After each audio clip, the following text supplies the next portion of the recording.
Namaste. I am delighted to be with you again for another edition of Live, Love, Engage. And joining me on the show today is a lovely young woman who is going to talk to us all about human design.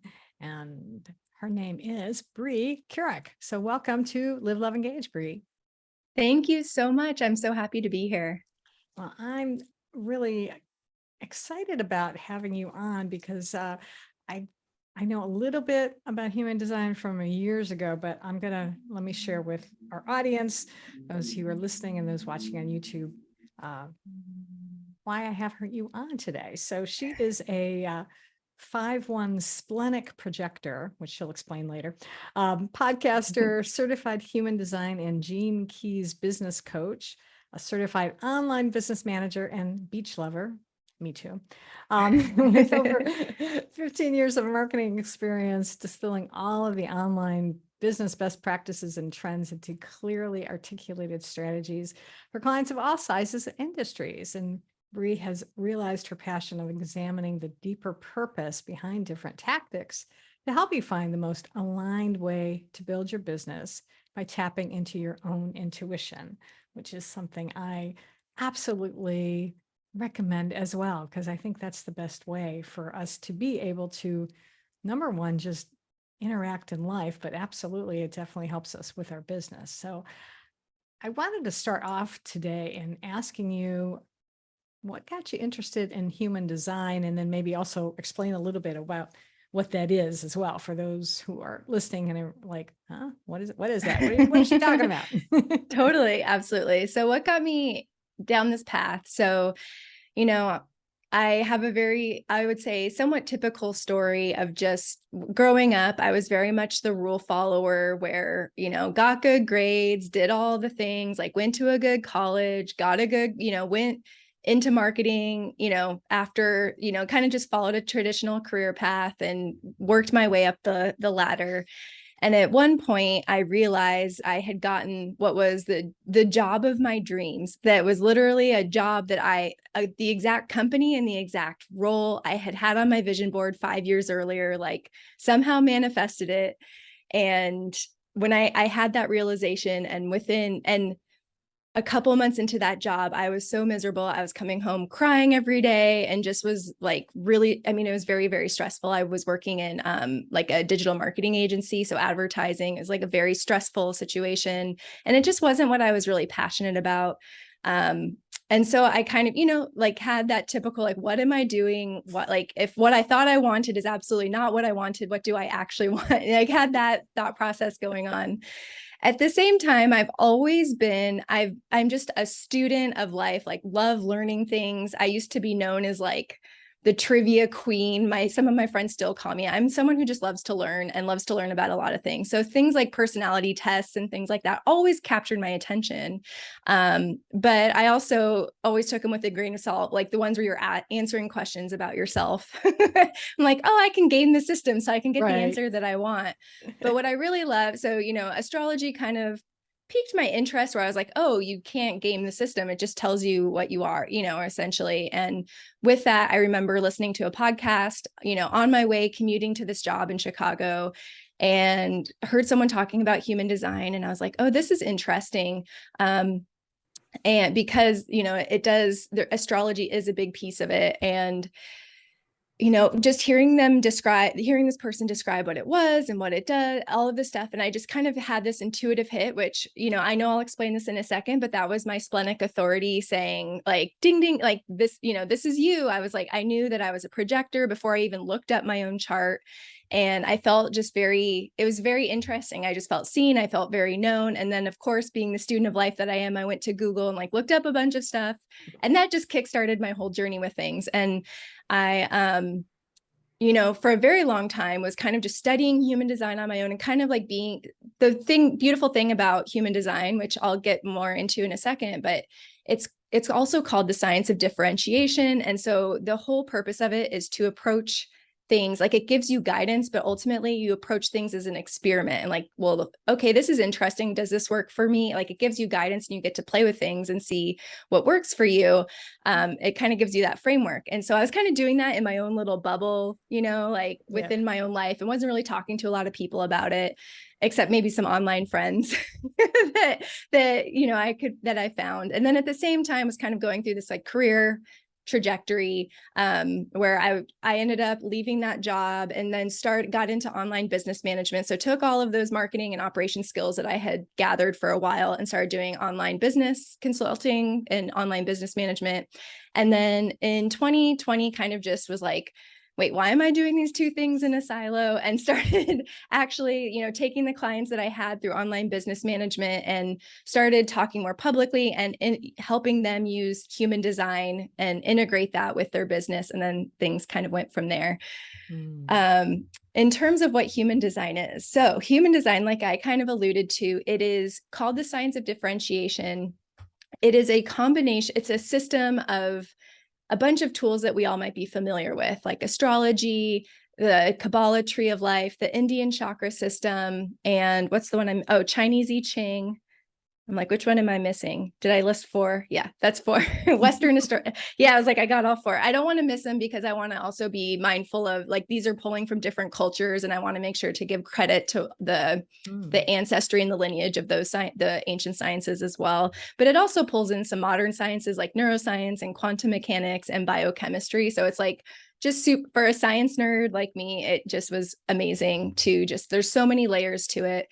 But ultimately, what it tells you, it basically, when you look up this chart for yourself, it is a blueprint of the energy, your like energetic blueprint. It tells you things like what your strengths are. It tells you where potential shadows are, like places you can do shadow work. It tells you how your aura and your energy like can interact with other people so that you can be more aware of like how to approach conversations and relationships. And it just kind of gives you guideposts. So one of the big things, like if you're just getting started, it does tell you like, it gives you, what do you call it, guideposts for maybe what feels like it's in alignment or how to know when you're feeling out of alignment. And then it gives you a system to kind of work through that so that you can, it's like personal development, like guidelines, so that you can kind of see that and make corrections and adjustments along this journey that we're all on, that are more unique to you. And of course, like I said earlier, it's the science of differentiation. It's an experiment. So it kind of is,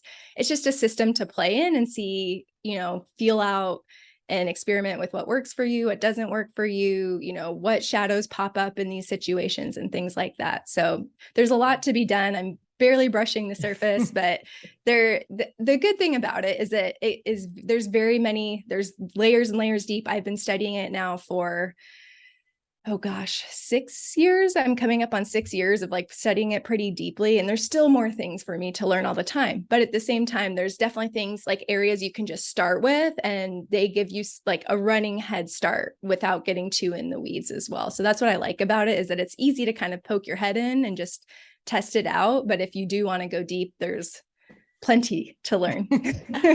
Well, this is very helpful to me because I like the fact that it comes from different cultures, but I also am a geek too. I mean, I love like learning about the brain, and I love, delving into like quantum mechanics and things like that. So now you're making me want to like, I need to start doing some more research into this and start looking it up, because that's like ticks all of my boxes of things that I'm interested in. So that's really cool. If someone, wants to start looking into this, what would you say would be maybe the first step for them to do? Yeah, so the very first step is to just look up your chart, and there's a couple sites that do it for free. So you don't, or maybe you put in an email address, but I can give you the links. It's like My Human Design. There's one on Jovian Archive. I can give you links that you could put in the show notes where it's just free, like easy to do. But once you know that, so you'll get a whole thing, you'll get a chart that looks like a human, you'll get a whole bunch of details like all over it. And the things that I always tell people to start with. So the very first thing is actually to start with what's called your authority. And in human design, your authority is super important because it is your call it your like aligned decision making. Like it helps you navigate decisions. And so there's 7 different types of authority, and I'm not going to get into all of them, but essentially it says like, what is the way for you to make decisions that are aligned for yourself? There's things like using essentially your emotions. There's things like using your gut instinct. There's things like what I have is called splenic authority. So that's like an intuitive knowing that comes in really quick and makes no sense. But there's 7 different types of those. And so understanding, just like tapping into, okay, how do I know this is an aligned decision for me or not? Like that's always a great starting point, because that just knowing how to make those decisions in a way that is aligned is always a good starting point. And then from there, so the highest level to start out with human design is there's actually 5 different types. There's manifestors, manifesting generators, projectors, and reflectors. And each of those types has basically like its purpose in society. So for example, I'll just run through these like very quick, but so like a generator is the builder of the collective. A manifesting generator is kind of is more of the innovator. The manifester is a visionary. A projector, that's what I am. And you're the manifesting generator, you're the innovator. I'm a projector, so I'm more of like the integrator or the guide. And then reflectors are like they're like an oracle for the collective. And there's a lot more detail, but basically for each of these types, you have a specific aura. So there's guidance, there's what's called your strategy. So as a manifesting generator, yours is to wait to respond. As a projector, mine is to wait for an invitation. But then there's also what is called your signature and your not self. And your signature is like your sign, your guidepost that you're in alignment, and your not self is your sign that makes something's out of alignment. So I recommend the first 3 that I recommend starting with are just the authority, what we talked about, that decision making, and then just getting in touch with that signature and that not self for your type that is like, yay, I'm on the right path, or nope, something needs to change.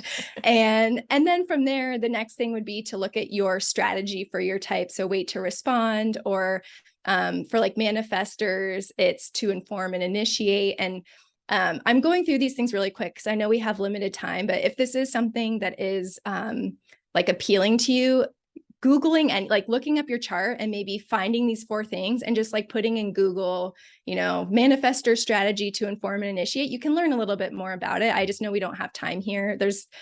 Just by Googling, you can get quite a bit about this just to get started for sure. So, yeah. So, well, tell me a little bit more about, because you said now that you've been studying this for like 6 years. So beyond going to Google, who else do you like study with, like a type of coach or something? Or are there places that actually like teach this in detail? Mm-hmm.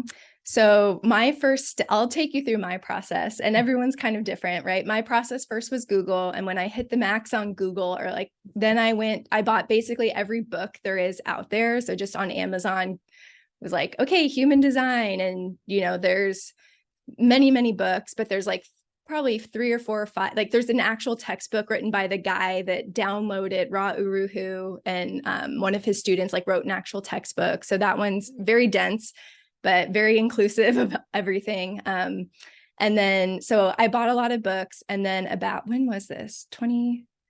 I finally decided, I did go through a certification program where there was coaching in 2021. It was through Eden Carpenter. She is also very like in-depth in the details, which resonates with me a lot. And so I went through a year-long certification where it was not just human design. We actually talked about gene keys too, and gene keys and human design are very related. And so went through that with her, and I still work with her here and there on things in terms of getting coached, or just, everyone needs a coach for things, right? Absolutely, yeah. So I still work with her, and I do have like kind of I call it a mastermind type community, like not an official mastermind, but just some friends that went through this training also, that we kind of just like bounce ideas and ask for feedback on for these things. So there's lots of different, beyond just what's free on Google, there's lots of different courses and programs and things like that. But and the fun thing about human design is it's a science and an art. So I think for anyone that's looking to explore more about it, finding someone that you resonate with, and finding, it's like finding where it's more of the looking at the growth rather than what I feel really compelled to say right now is in some of the original literature of human design, some of the things could be taken negatively, or you might like, or if you're just learning about it, you might be like, oh, I really wanted to be this type, but I'm this type. And you might feel really bad about it. And Yeah. because some of the language out there, and especially some of the original language, is kind of negative or paints things in a bad light. Mm. And at least my approach and many of the people that I work with is that you are uniquely designed and you are perfectly designed. And so everything was intentional. Like, it's not like you were just given this like garbage design Right. or a type or anything. And so, Yeah. so everything that you're looking at, like, it is everything you have as a gift. And yes, those gifts include some shadows that you need to work through, but Yeah. everything is a gift. And so if you are just like looking or on Instagram or Googling things, like, try to find someone who has that approach to it rather than saying, oh, you have this, that's bad, or whatever way of saying it. So Absolutely. Yeah. Well, I appreciate you saying that because yeah, it does. We need to be able to appreciate that. Yeah, I do believe we are all created in a perfect with perfectly perfectly imperfect at times. So it's okay to be able to acknowledge that there are different aspects of us, as you say, the shadows and things like that. So, but yeah, I like your way of looking at it, of being able to look at the more optimistic versions and to be able to see, yeah, these are some areas that you need to work on, but it's not all negative. So talk to us a little bit about now working with a client. So let's say, how does this then apply to someone to be able to help them with, either their personal life or their business? How mhm. does that, knowing their human design, how does that help? And Yeah. or how do you help clients in that? Most of the time when I work with, so a lot of the clients that as you can gather from everything I've said, it's a very personal Yeah. thing, right? And so it depends on the context with which I work in clients. So I work with clients. So I kind of have, I'll say, two different types of clients that I work with. I have the longer term, like business management clients. And so I have their chart.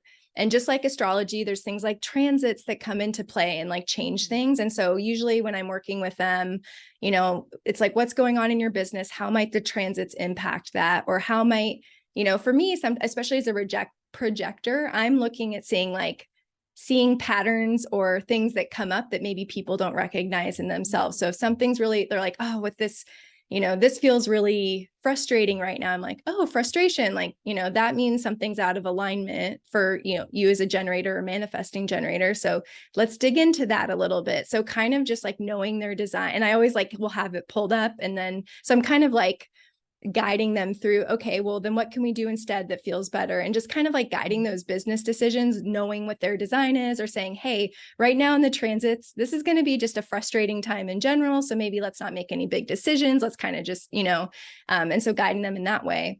So that's like kind of one piece of what I do, is like more longer term, kind of just like integration, I would call it.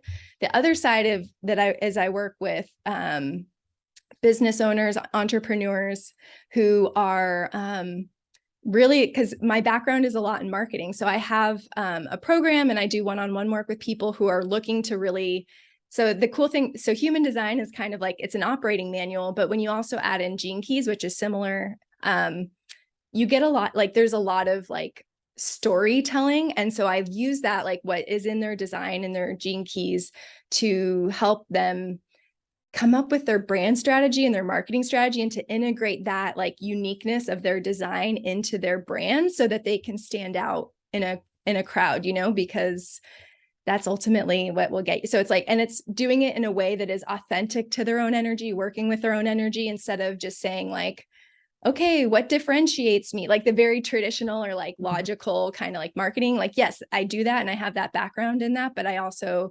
infuse more of that energetic element to things so that it feels more exciting. Like it's like the process is more exciting, and also the result is more unique and authentic to them as well. Yeah. And I can appreciate that, and because it is so important to be able to stand out, and it's just a crowded marketplace and gets more crowded every day. So to be able to do that and have it in a way that does feel in alignment with you is so important, because I know when I work with clients as well, if you're if you're not being true to you, and if you're maybe just trying to sound like somebody else, the people that you're trying to attract, they're gonna see that anyway, and you're not gonna be able to attract them. So I like that you're able to do that. Is there any particular challenge that you've run into when you've been trying to help clients with this? Um, there's a couple things that come to mind. I get like some of the biggest challenges I think are, well, with anyone who's getting to know their human design and then specifically like trying to incorporate that into their business is I think a lot of people learn a lot about their human design, but then the key piece is actually like integrating it and embodying it. And so some of the biggest challenges, especially when it comes to running a business, are like people know, oh, I know this about my design, I know this, but then I'm also told that in order to have a successful marketing campaign, I need to do X, Y, and Z. But man, that feels awful. And so it's kind of like that roadblock of like knowing what might work or having an idea of what is best for someone and what is intuitively right for someone. And then hearing the noise of like, oh, this is a marketing best practice or a business best practice. And so it's like, I think a lot of what I do is help kind of tease out that being able to create like intuition-led marketing strategy, like through human. Actually, a big reason that I love human design and Gene Keys is it just helps you get in touch with your intuition. Ultimately, if I were to say in one sentence what it is it helps you tap into your intuition more and more and trust yourself to make decisions using your intuition more and more. So I think that's a big thing that kind of stalls people is like, okay, I know all these things about my design, but like, what does that mean in a business or personal context? And like, what does that actually look like? Yeah.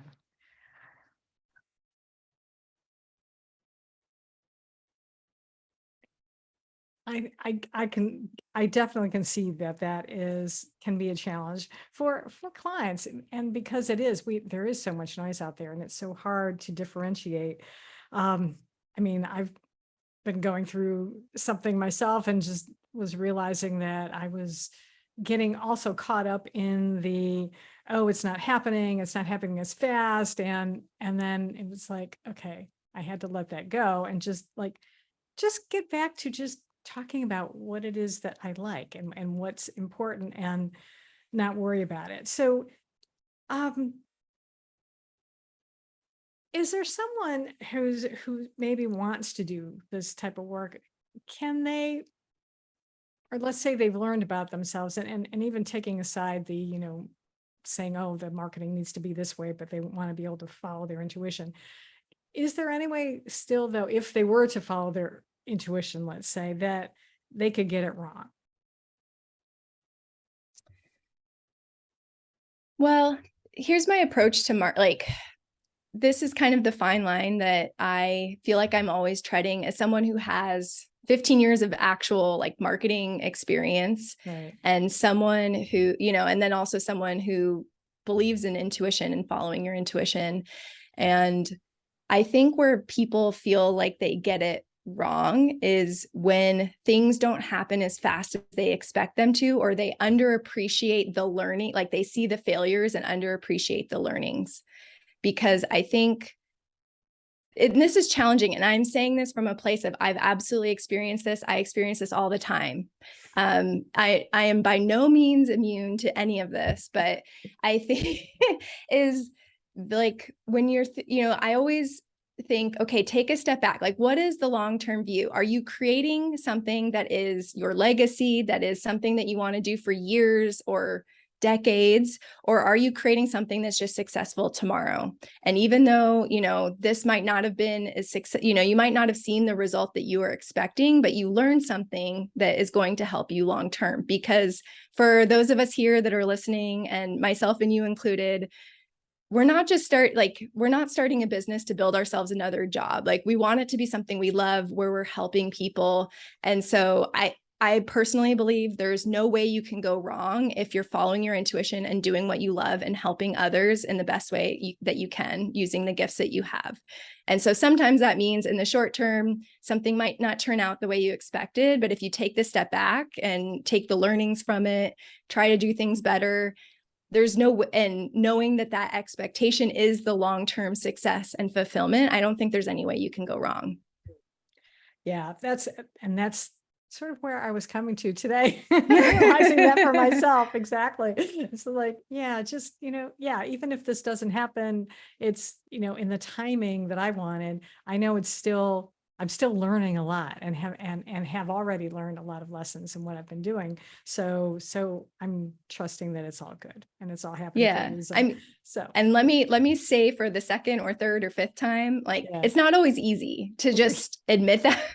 In fact, it's probably Yes. never easy. And Right. so that's why I always recommend, like, whether it's related, I mean, it doesn't have to be related to any sort of human design or any of that, but having like a mini mastermind of friends that just can kind of like help bring, when you're feeling down, and it doesn't have to be a formal mastermind that you like invest in, just like having a group of friends or business friends who can help bring you up when you feel down, or help like recenter that perspective for you, is always super helpful, because it is a long game. So Mhm. another thing that I do teach, especially from like the marketing and the content output side of marketing, is like, okay, what's actually sustainable? Like, yes, you hear you need to post every day on Instagram, or you need to do X, Y, and Z, but it's like, if your goal is the long game, like what can you sustainably do for the long game? Because if you just do a bunch of things that you should do and then you burn out, there's no way you're going to be able to continue for as long as you want, or have the success that you want. So that's kind of it's like there's the spiritual and the like the passion and the enthusiasm side of things, and then there's the practical side of things with that too, with that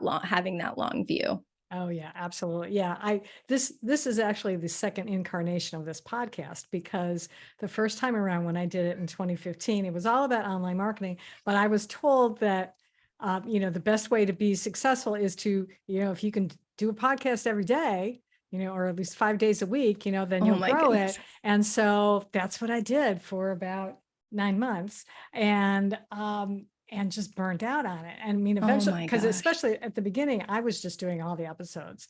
And then I started getting smart and started interviewing people. But it was still every day, 5 days a week. And it was like, oh my gosh. Now, I should have paid closer attention to the person I was mentoring with, because he would do like 10-minute episodes. I think I was doing like, 20 minutes or, sometimes longer. And so probably if I just done 10 minutes, it might have been easier, but oh well, live and learn. It all worked out. It was good experience. And so when I decided to redo, kind of bring the podcast back, this idea, I'm like, okay, I'm going to commit to once a week for now. I'm going to do Mhm. interviews for now, and then I'll start adding my own episodes in, because it was like, I'm not going to go down that road again. So thank you for sharing Totally. that.